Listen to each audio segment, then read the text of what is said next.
du tout une blague, je sais pas ce qui m'arrive, en fait, je suis coincée avec mon masque de biche dans la vraie vie. Alors, je sais pas si déjà j'arrive à quelqu'un, et je vous en supplie, j'ai vraiment besoin d'aide, je vous en supplie, aidez-moi, je sais pas quoi faire. Oh putain. Oh putain.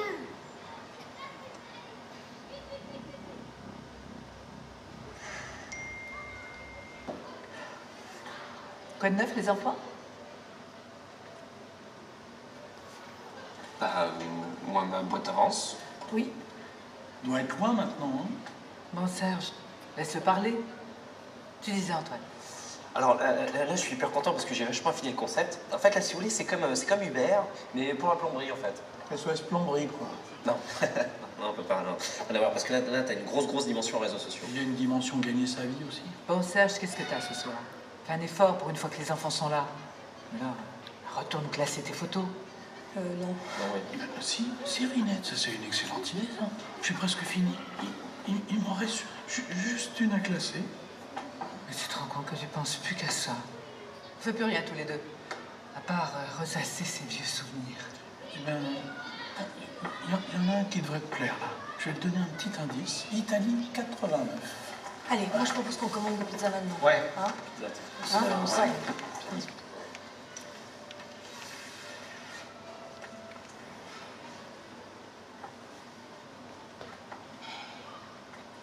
Il s'appelait Lucas.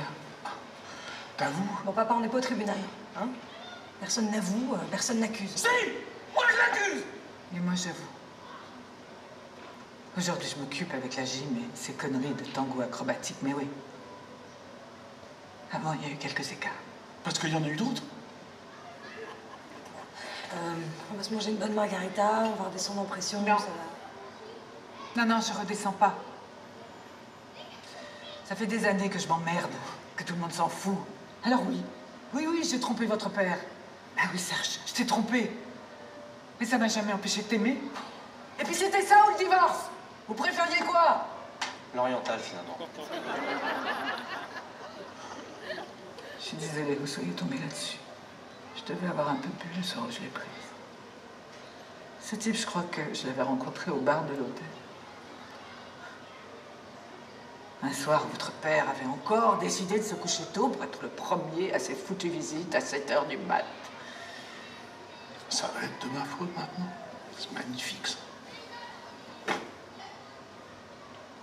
T'es si grand parfois, Serge.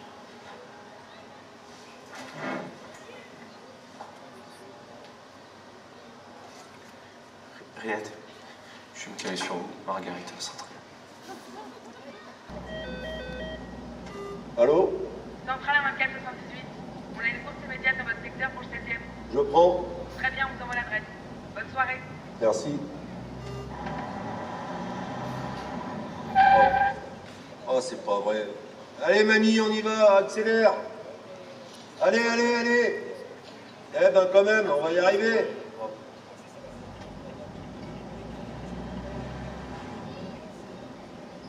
Papa, c'est quoi les putes?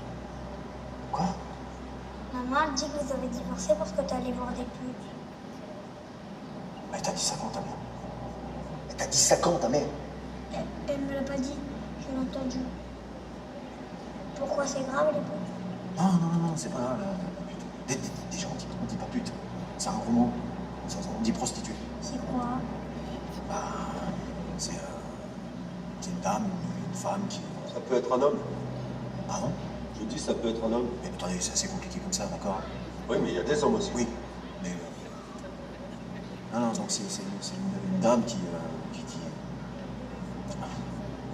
échange du sexe contre de l'argent avec un homme. Voilà. Non, elle donne du plaisir, elle donne de l'affection, de la tendresse, du partage. D'accord, les détails on verra un petit peu plus tard, c'est mon fils, d'accord? Donc c'est une dame qui échange du sexe avec de l'argent, voilà, avec un monsieur. Ah, c'est une prestation. C'est quoi une prestation? Prestation, bah, c'est comme le chauffeur de taxi, par exemple. Tu vois, il nous emmène chez mamie, on lui donne de l'argent pour ça. Ah, ça, tu vois, c'est une prestation. Vous me traitez de pute? Non, j'explique à mon fils tout ça. Vous me comparez une pute? Oui, non, j'explique simplement le terme prestation. Trouvez vite autre chose, sinon je vous descends. Vite, monsieur, vite! Imagination, on y va! Ouais, c'est Vite.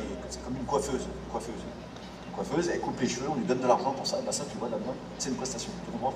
On va le faire. C'est bien. Alors Sylvie, c'est une pute? C'est qui, Sylvie? On dit pas pute, c'est qui? Sylvie, la coiffeuse de mamie.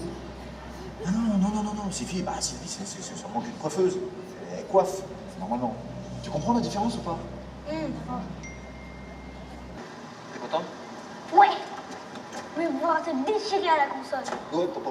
Parce que papy, il est trop nul. Il est nul, papy. Ouais. Il faudra lui apprendre à jouer, c'est pas possible. Oh non. Moi, je t'en rachèterai un. Ouais. Un préservatif? Non, un ballon. Arrête.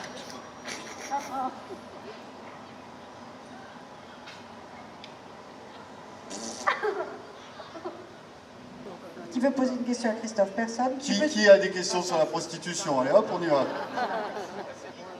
Voilà. On fait passer le micro si vous voulez, si quelqu'un veut intervenir, poser une question. C'est... Ah, voilà. Monsieur? Bonsoir. Bonsoir. Moi, je voulais savoir si c'était du vécu. Ah non, justement, alors première chose, j'ai demandé l'autorisation à mon père pour mettre ce titre. Après mon père, on a pris une par ma mère, parce que pourquoi il te demande l'autorisation?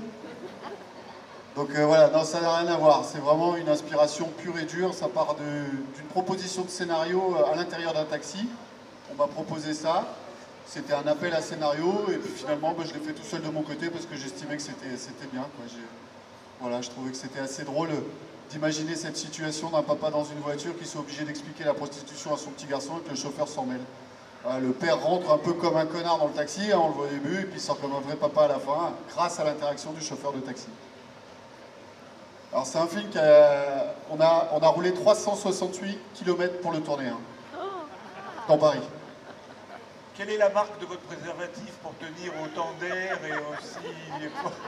Alors, ça a été très difficile. En fait, je cherchais un préservatif rouge, et pour que ça donne rose à l'image. Donc, c'est pas évident finalement de trouver un préservatif rouge au milieu d'une boîte de capote. Généralement, il y en a un ou deux qui traînent.